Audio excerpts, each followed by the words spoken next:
Bets moved to 19-7 after cashing last night. We got a best bet in the Detroit Pistons Orlando Magic game, and same game parlays moved to 16-11. We got a same game parlay for you in the Thunder and the Suns game. We came up just short on last night's same game parlay. We hit the under on the Spurs and Trailblazers, but we had Avdia to go over 20 points. Got into foul trouble, sadly, only played 30 minutes and comes up just short. But love a rebound spot. We got all that and a couple of props in MLB and NHL. And as always, we get started with our same game parlay of the day.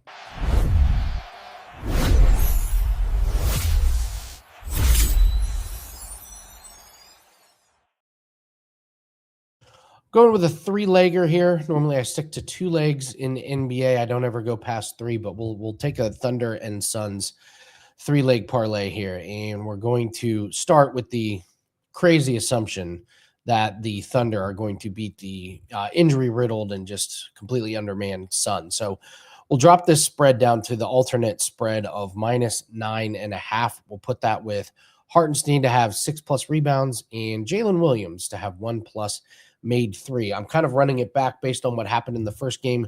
I know the zigzag theory has been pretty prevalent in this year's playoffs, but I just don't see the Suns mounting this much of a comeback. It'd be one thing if they were healthy. It'd be one thing if the Thunder were banged up, but that's just not what we're getting here. So Thunder dominated. They won by 35 in the first game. And OKC, this is the thing. You're getting a healthy OKC team. Like it's not fair. Hartenstein, he 6+ rebounds. He had 8 in the first game. Didn't need to play in the fourth quarter. Mark Williams is questionable. If Mark Williams is out, they have no size inside. So Hartenstein and Chet should be able to gobble up those rebounds. I like Hartenstein to get the rebounds. And then Jalen Williams went 2 of 5 from 3-pointers. And here's the thing. He's hit at least 1 3 in 7 straight against Phoenix. So for whatever reason, he's always going to hit one against the Phoenix Suns. So wrap that all up and you get a little bit of plus money here. So we're about plus 106 on DraftKings. Thunder -9.5, Hartenstein 6+ rebounds, and Jalen Williams to make at least 1 3-pointer. That's your same game parlay of the day. All right, let's move to the play of the day. Nice cash yesterday. Let's see if we can get another one today.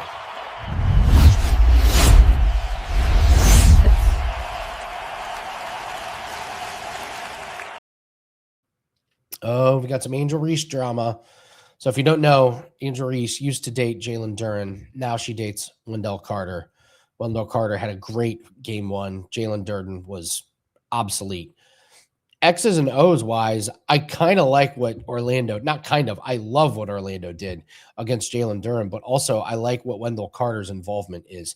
Wendell Carter scored 17 points. He was 8 of 9 from the field. If you watch that game, everything was right at the rim. Orlando just went right at this Pistons defense. I think they do it again. Last 2 games against Detroit, he's had 17 and 12, and he's gone over this total in 16 out of 20 games. As long as he stays out of foul trouble, I think he's going to be out there quite a bit, and they might have found something here. This Detroit Pistons defense is really good, but Orlando, not scared at all. So I'm going to go with Wendell Carter.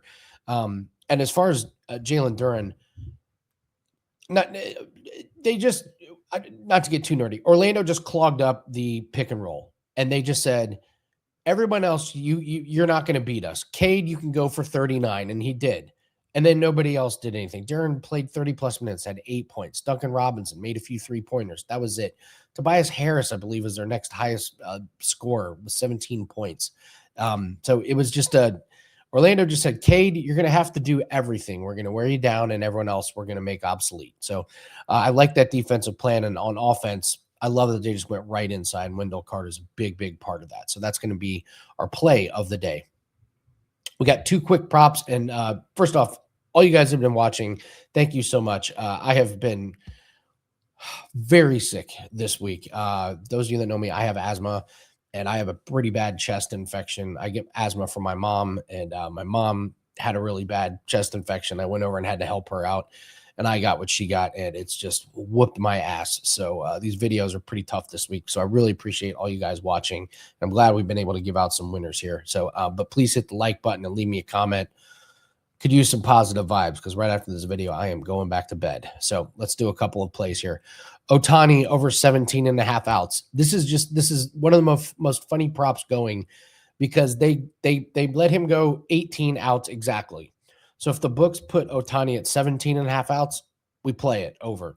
If they put him at 18 and a half outs, you play it under. Going back to last season, he's got 18 outs in 7 out of 8 games. The under, I believe, was that relief appearance in the World Series. This season, 3 starts, averaging 93 pitches, gone 18 outs every single game. The Giants are 29th in on-base percentage. So Ohtani is getting to the point where if he doesn't have a big pitch count, like if he has a couple quick innings and maybe he's only at 80 pitches going into the 6th, he may go into the 7th inning. It just depends how it's going. But Giants offense, what did we see for them yesterday?